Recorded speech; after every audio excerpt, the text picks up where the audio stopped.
All right, so I've got some sad news for you guys. I am packing up and moving out of this studio space.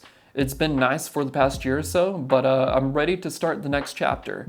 But since I've been so busy packing and getting ready to move this weekend, I've not had a whole lot of time to work on YouTube videos. So I figured what better time to do another Q&A video since I've done Q&A videos the past 2 summers. So I asked you guys here on YouTube as well as over on my Instagram to submit questions for a Q&A video. So we're gonna go ahead and answer the questions that I got over here on YouTube first.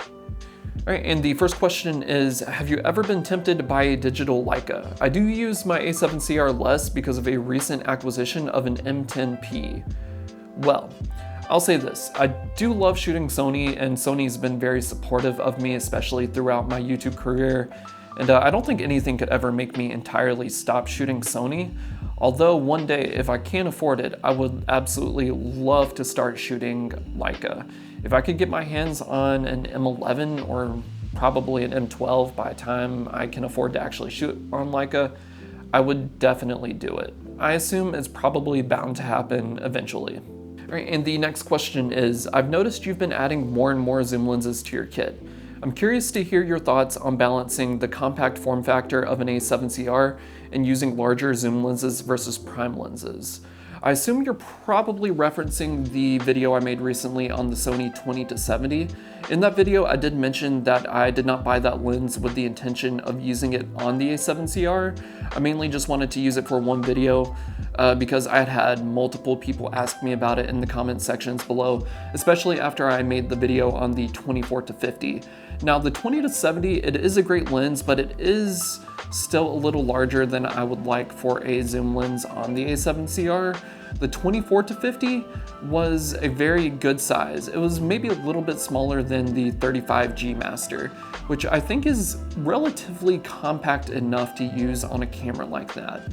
Now obviously some people don't care about the compact size of a lens as much as me and other people do, but I don't think I could ever see myself really switching to using zoom lenses again.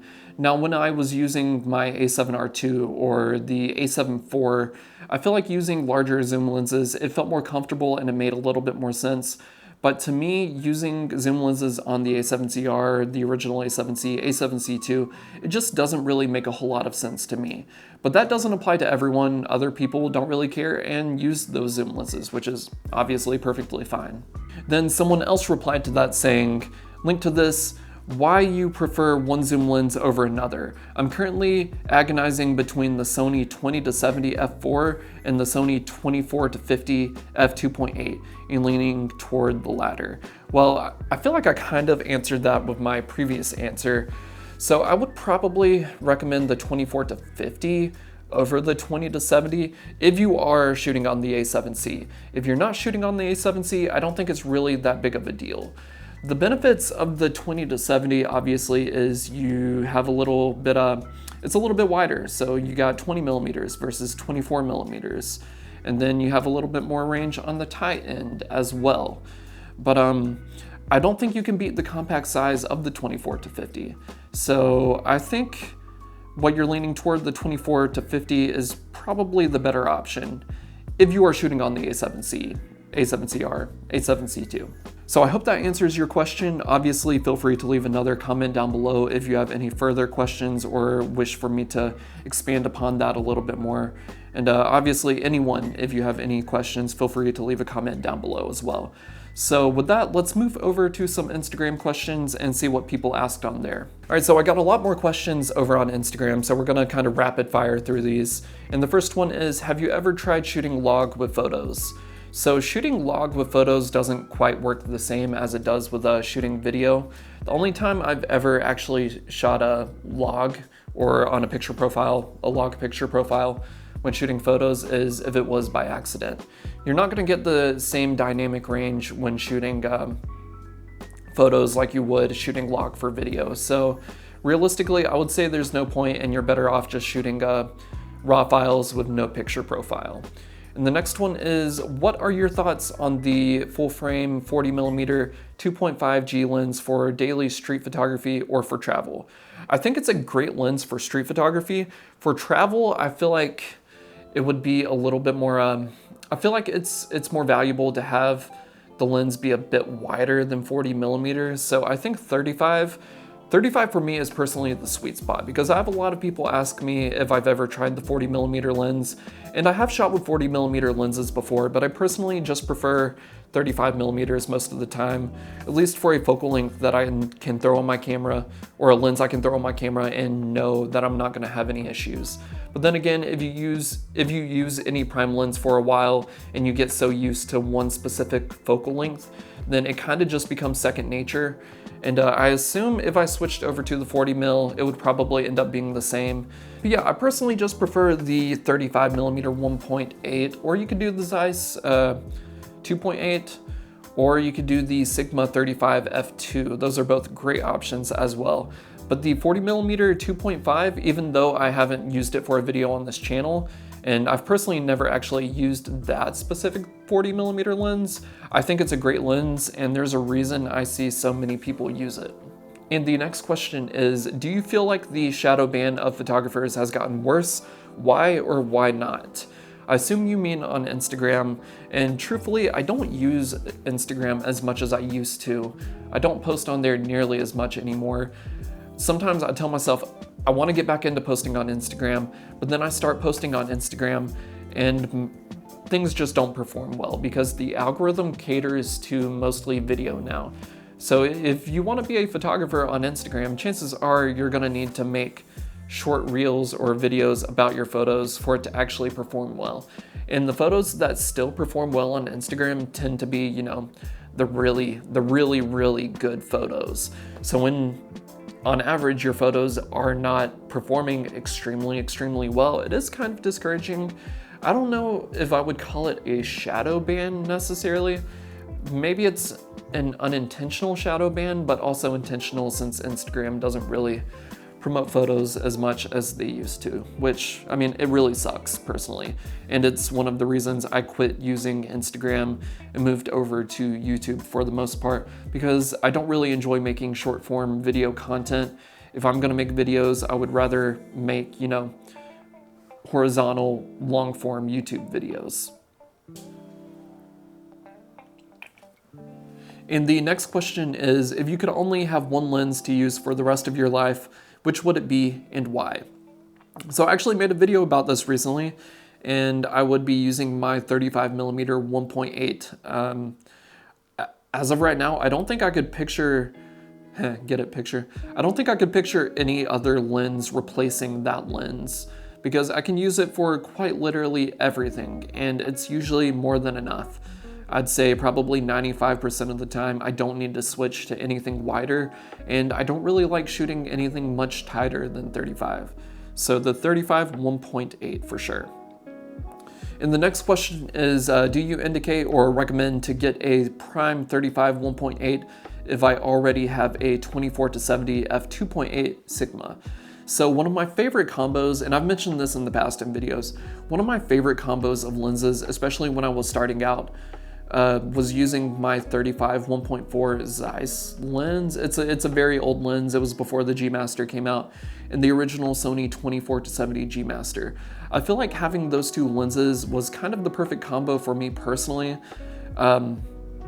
because the 24-70 2.8, especially for travel, that was the lens I would throw on because it kind of just covered everything. And that was before I mainly switched over to using prime lenses, because I didn't even have the A7C at that point.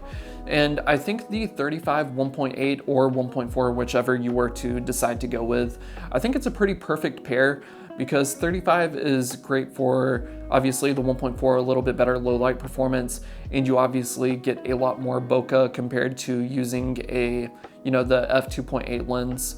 If you were to just use the 24-70, shoot it at that 35mm focal range. So having the 35 is pretty great for shooting portraits, which are 35mm portraits are a little bit more environmental compared to, say, using a 50 or an 85mm, and that's personally just what I prefer for the 35. But I also think the 35mm would be great to pair with the 24-70, because you're not always going to walk around and carry around a large 24-70. So if you can just throw a compact 35mm lens on your camera, it's going to be a lot lighter, and you're probably going to feel like taking your camera with you more places. All right, and the next question, any Europe trips planned? Ireland, maybe. I've been saying this for a while. I've never been to Europe before, and I would love to travel to Europe, especially the UK and places like Spain and Switzerland, and Norway is probably the biggest one for me. But I would love to come to Ireland as well, and especially if I have any followers or subscribers in Europe, please keep an eye out on Instagram or YouTube, and you will know in the future. And especially since I've never been to Europe before, I would love to meet with you guys and help become ingrained in the culture a little bit better. So hopefully trips to Europe planned soon. Maybe I just need to make a few more gear videos before then so I can afford it. And the next question is, what video editor do you use?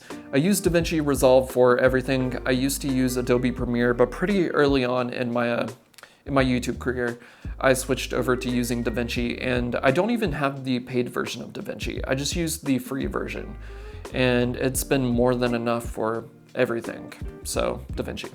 And the next question is the Sony 35 1.8 still your favorite lens for the A7CR?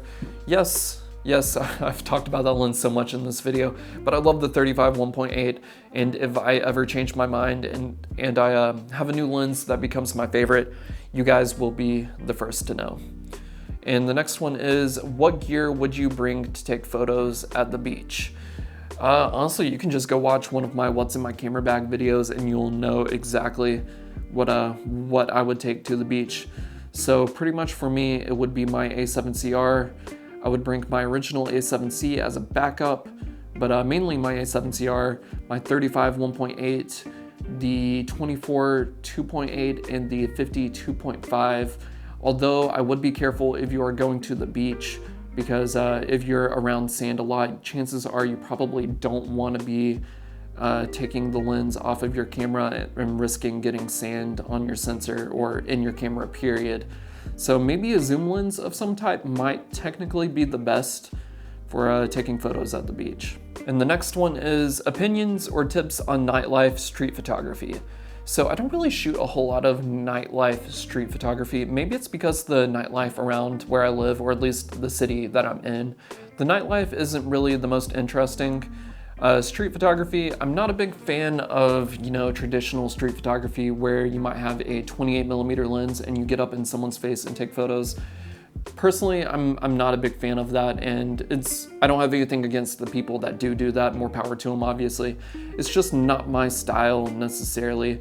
When it comes to street photography, all I have to say is be respectful of others, especially I don't recommend photographing homeless people. I just find that to be a little unethical, but just be respectful of others. Don't invade anyone's privacy. So the one tip I would say, if you don't want to be that photographer who gets up in someone's face and takes the photo, is look for symmetry, look for compositions, and wait for people to walk into the frame. And I think that's one of the best ways you can go about shooting street photography, especially if you don't want people to think you're taking photos of them. If you're already set up in a spot taking photos, and then say they walk through the frame some way, somehow, and you take the photo, then make kind of a reaction like, man, okay, now I gotta wait until they're out of the shot and I can keep shooting. So I would say take the photo you want, then hold your place just a little bit, and then move on to the next shot, the next spot.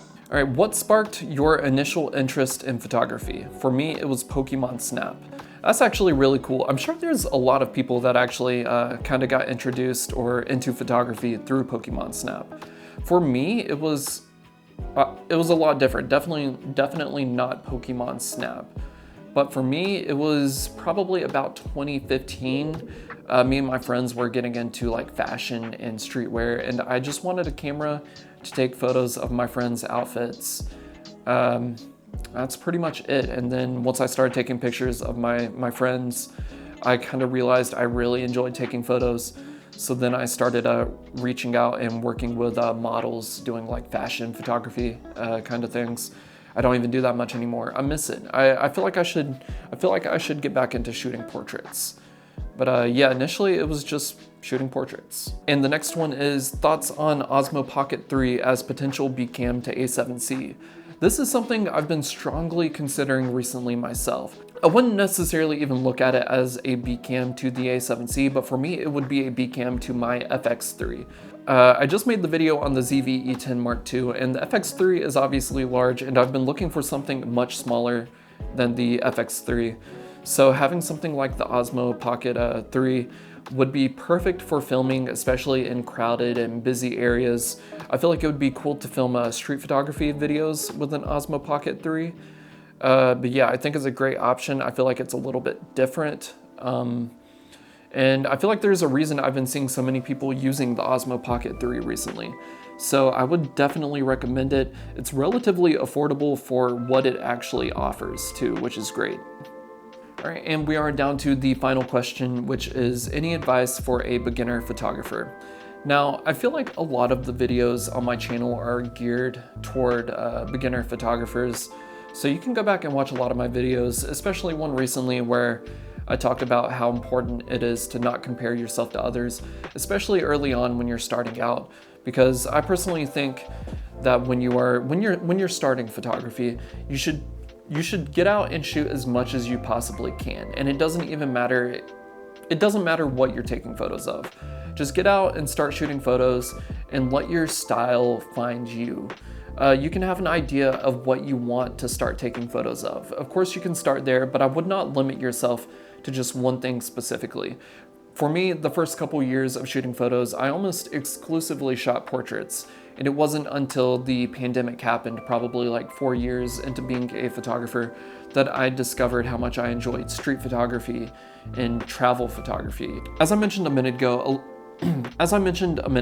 a lot of my videos are pretty heavily targeted toward beginner photographers, maybe a little indirectly. So one thing I think I can work on in the future is more directly targeting beginner photographers and teaching them and helping them out.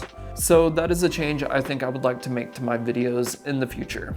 All right, so that is all the time we have for answering questions today. I need to hurry up and edit this video, then get back to packing, because as of the day of this video going live, I will be moving into the new studio space. So you can probably expect next week's video to at least feature or show the new studio space. I'm excited to see it. I'm excited for you guys to see it. I think it's gonna be cool.